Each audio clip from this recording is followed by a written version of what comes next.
Attorney Valles na Meralco.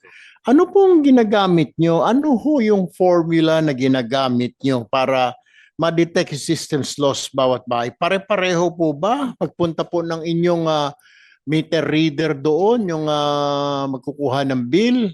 Anong klase pong system? Anong sistema or formula? Pare-pareho ba yung ginagamit yung computations na para makuha yung systems loss? Or can you explain to us? Yes, Mr. Chair. Pwede ko po bang ipaliwanag muna yung sa system loss ng Meralco? Go.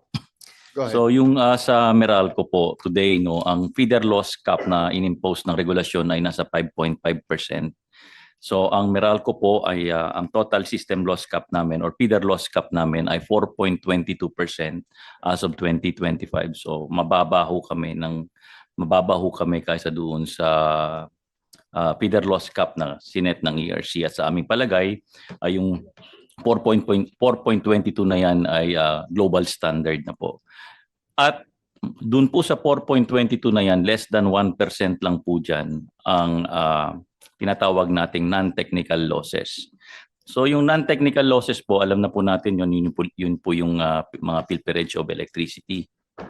So sa pilferage of electricity po, ang Meralco, agresibo po kaming nagpo-prosecute ng mga illegal connection, jumper, nanguhuli kami niyan. Kaya lang po, hindi talaga maiiwasan dahil siyempre po marami pong nagnanakaw ng kuryente. Halimbawa, bibigyan ko kayo ng example.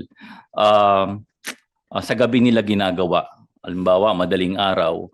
So, o kaya naman po, yung mga jumper, pagka nakita nila ang Meralco na nandyan, tatanggalin nila, pag alis ng Meralco, kakabit, ibabalik nila. So, hindi po natin maiwasan. Ginawa na ho namin lahat ng hakbang para po maibaba ang non-technical loss.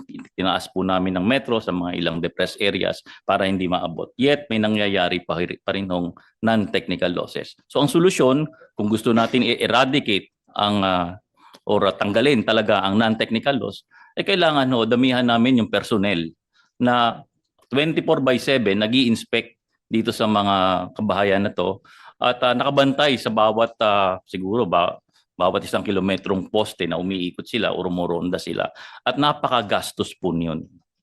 So tinimbang po namin yun.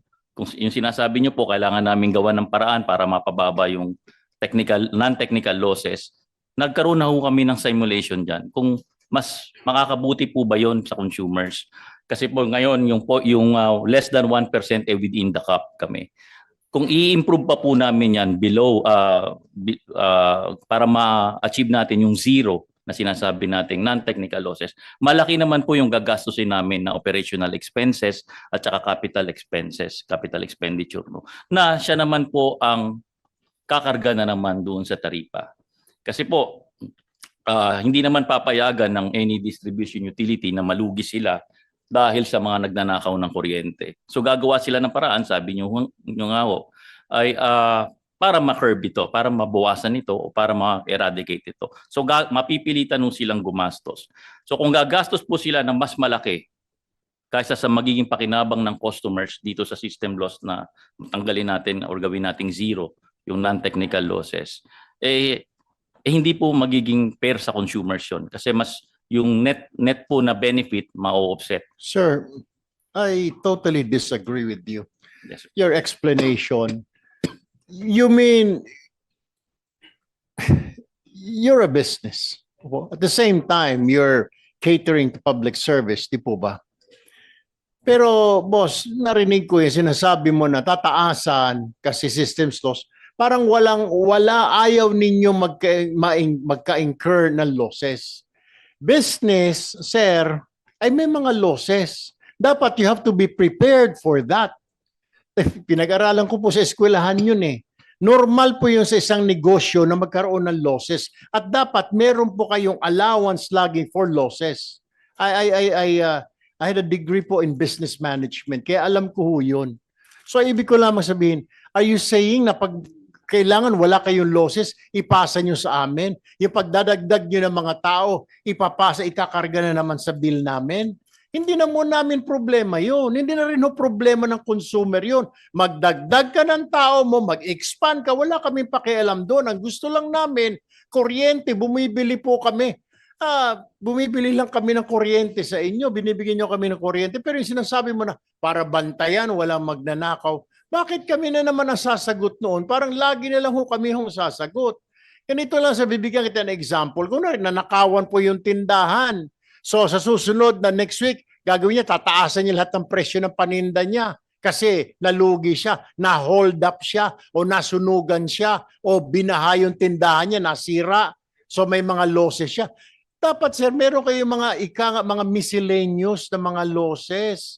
Dapat ready po kayo, mga distribution utilities, ready po kayo, mga electric cooperative. Hindi yun po pwede. Ayaw magkaroon ng losses, di wag ka, lumipat ka na ng negosyo. That's what my point is. That's what the people are saying right now. Bakit kami lagi?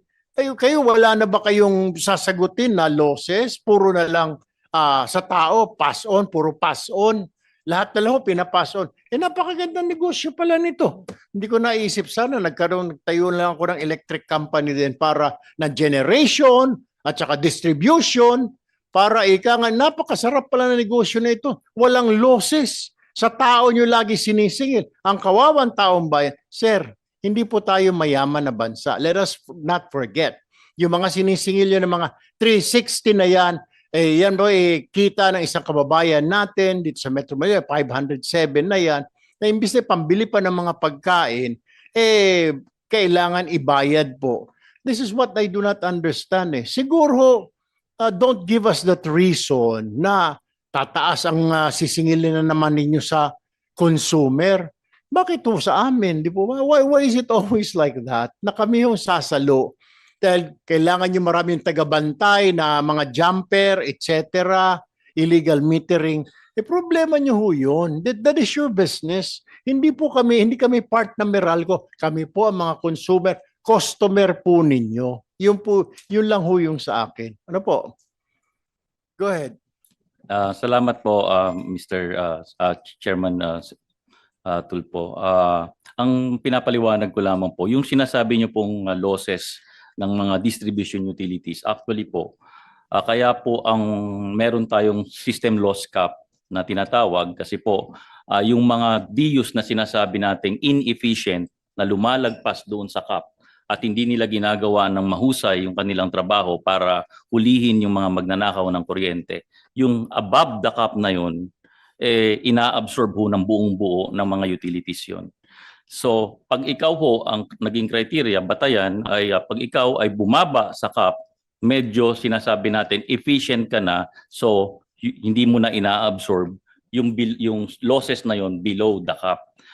Lahat po kami, pagka nagpo-prosecute kami ng pilferage, lahat po yan ng nare-recover ng Meralco na